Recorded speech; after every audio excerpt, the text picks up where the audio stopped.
protections for people with pre-existing medical conditions are at risk of disappearing. A new report is highlighting the potential impact of eliminating some provisions in the Affordable Care Act. WJZ is live political reporter Pat Warren with more. Pat? That's right. Maryland lawmakers want to protect people who may see their premiums go up or see their coverage go away altogether. A 60-year-old woman born with asthma has coronary artery disease and autoimmune disorders and is relying on medication to stay alive. She's Barbara Gruber. Premiums rose each year, as they always did, until they exceeded 30% of my income. I didn't have the money, and it was going to be the first time I would not have health insurance.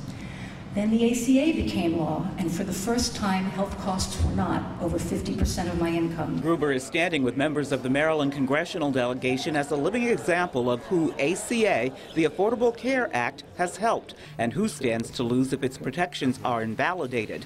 Baltimore Congressman Elijah Cummings sees that risk ahead as the Trump administration moves to take ACA apart.